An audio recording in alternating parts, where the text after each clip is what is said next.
Moses uncle ఉండేవాడు. అయితే Moses అంకుల్ని యేసయ్య పేరు పెట్టి పిలుచుకుంటాడు. ఓకేనా? యేసయ్య ఎట్లా పిలుస్తాడు మోసెస్ అంకుల్ని? చెప్పాలి, ఆన్సర్ చేయాలి. యేసయ్య ఎట్లా పిలుస్తాడు? ఏమని పిలిచిండు? మోసెస్ అని పిలిచిండు.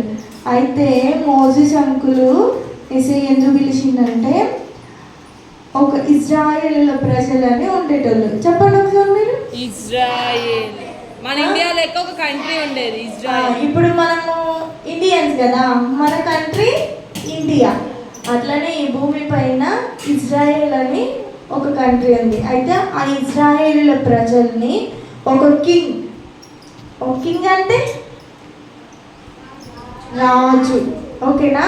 ఆ కింగ్ పరిపాలన చేస్తూ ఉండేది. అయితే పరిపాలన చేస్తున్నప్పుడు ఇప్పుడు ఈ ఇజ్రాయేలు ప్రజలు ఉన్నారు కదా, వాళ్ళని ఊకే కొట్టేటోడు, ఫుల్ పని చేపించేది, మంచి ఫుడ్ పెట్టపోయేది, వాళ్ళని అస్సలు మంచి చూసుకోపోయేది. అయితే వాళ్ళకి యేసయ్య గుర్తొచ్చి వాళ్ళు ఏం చేసిరు? ఏడ్చిరు. అయితే వాళ్ళు ఏడ్చిరు. మనం జ్వరం వస్తే ఎట్లా, మనం ఎప్పుడైనా మీకు మూలుగులు అంటే తెలుసా? మూలుగులు జ్వరం వచ్చినప్పుడు మూలిగిరు ఎప్పుడన్నా మీరు? అరే మీకు ఎప్పుడు జ్వరం రాలేదా? నాకైతే వచ్చిందిరా.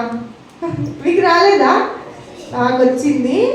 అయితే వాళ్ళకి అసలు ఫుల్ చెంద కాకుండా అసలు చాలా బలహీనం అంటే వీక్. ఓకేనా? వీక్ అయిపోయారు. అయితే వాళ్ళు మూలిగిరు అన్నమాట. చేతగాక మనని మూలిగిరు. ఆ మూలుగులని జీసస్ విన్నారు. ఓకేనా? ఎవరు విన్నారు? ఎవరు మూలిగిరు? Very good. ఇజ్రాయేల్ ప్రజలు మూలిగినప్పుడు అప్పుడు యేసయ్య మోసెస్ని అక్కడికి పంపిస్తాడు. అయితే ఇప్పుడు వాళ్ళ దగ్గర నుంచి ఇజ్రాయేల్ ప్రజల్ని తీసుకొని మోసెస్ అంకులు వెళ్తున్నారు. ఓకేనా? ఎన్ని లక్షల మందిరా? 40 లక్షల మంది. ఓకేనా? ఇప్పుడు మనం ఇక్కడ ఇంతమంది ఉంటేనే కొంచెం ఈ చర్చి సరౌండింగ్ నిండింది. 40 లక్షల మంది అంటే ఎంతమంది పీపుల్ చెప్పండి కదా? 40 లక్షల మందిని తీసుకొని మోసెస్ అంకుల్ వెళ్తుంటే ఒక పెద్ద సముద్రం వచ్చింది. ఏం సముద్రం? లాస్ట్ ఇయర్ చెప్పిన చెప్పాలి.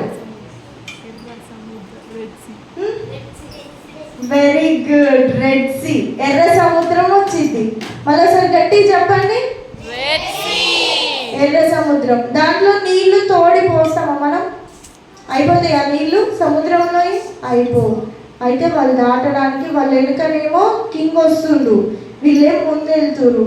కింగ్ వాళ్ళని పట్టుకుంటే కొడతాడు, వాళ్ళని వెళ్ళనియ్యాడు.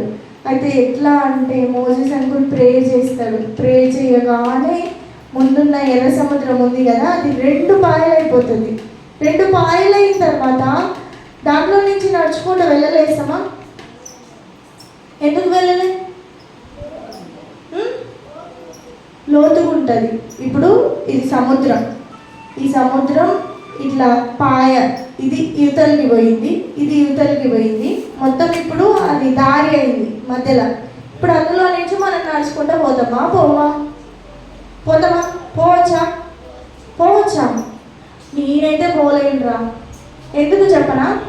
ఇప్పుడు మనము ఒక 1 మంత్ ఒక మట్టి గుంటలో వాటర్ పోసి చూడండి, రోజు వాటర్ పోయండి, అలా అడుగు పెడితే ఏమైతుంది? దిగబడుతుంది. అవునా? అది రెడ్ సీ సముద్రం, పెద్ద సముద్రం. అందులో అడుగు పెడితే మొత్తం మనిషి మొత్తం ఆ నీటిలో ఆ ఇసుకలో మునిగిపోవాల్సిందే. కానీ యేసయ్య దాన్ని ఏం చేసిండు? ఆరిన నేల చేసిండు. ఆరిన నేల పైన నీటి గోడల మధ్య సాంగ్ మనం నేర్చుకున్నాం లాస్ట్ టైం, గుర్తుందా? ఆరిన నేల చేసిండు, వాటర్ని ఏం చేసిండు యేసయ్య? నీటి గోడల్ని చేసేసిండు. ఎవరి కోసం? ఇజ్రాయేలీల ప్రజల కోసం చేసిండు. ఎందుకు చేసిండు? వాళ్ళు యేసయ్యకి ప్రే చేసిండు. ఎప్పుడు చేసిండ్రు? కష్టం వచ్చినప్పుడు, బాధ వచ్చినప్పుడు. మన చుట్టూ చాలామంది ఉంటారు, చాలా మంది ఉంటారు, పేరెంట్స్ ఉంటారు, ఫ్రెండ్స్ ఉంటారు, బంధువులు ఉంటారు, స్నేహితులు ఉంటారు. ఆ టైంలో మనకు కష్టం వస్తే ఎవరు ఏం చేయలేని నిస్సహాయ స్థితిలో ఉన్నప్పుడు మనం ఎవరిని అడగాలి? ఏసైని అడగాలి. ఓకేనా? ఈ ఫ్యూచర్లో మీ లైఫ్లో ఒకవేళ మీకు అలాంటి పరిస్థితి వస్తే మీరు ఎవరిని అంటే ఏసైని కన్సల్ట్ అవ్వండి. ఓకేనా? ఏం లేదు, మనస్సు ద్వారా మనసులో ఏసయ్యా అనుకుంటే చాలంట, ఆయన కార్యం చేసేసారు. ఓకేనా? ఇప్పుడు మనం నేర్చుకునేది అదే సార్. దరశారు బాయ్స్ మాట్లాడతలేరు, అంత గర్ల్స్ ఏం మాట్లాడుతున్నారు. అయితే ఇజ్రాయేల్ ప్రజలు మాత్రమే దాటిర్రా ఆ సముద్రాన్ని? ఇంకెవరు దాటిరు? లాస్ట్ ఇయర్ చెప్పిన నేను, ఎవరు దాటిర్రా? కోడి పిల్లలు, మేక పిల్లలు, గొర్రె పిల్లలు, అన్ని పశువులు అందరూ దాటిరు తెలుసా. వాళ్ళకి ఏవైతే వాళ్ళు కలిగి ఉన్నారో వాటన్నిటిని తీసుకొని వెళ్ళిరు అనమాట. ఏసయ్య మంచి కృపనిచ్చింది కదా. ఇప్పుడు ఆ పాటను మనం యాక్షన్ సాంగ్గా, ఇప్పుడు ఈ స్టోరీని మనము యాక్షన్ సాంగ్గా నేర్చుకుందాం. ఓకేనా? ఓకేనా పిల్లలు? Are you ready? Are you ready? Okay పిల్లలు, స్టాండ్ అప్.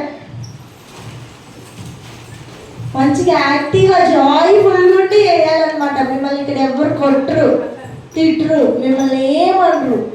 హాయిగా హ్యాపీగా ప్రశాంతంగా ఉండి యాక్టివ్గా వేయాలి. ఓకేనా?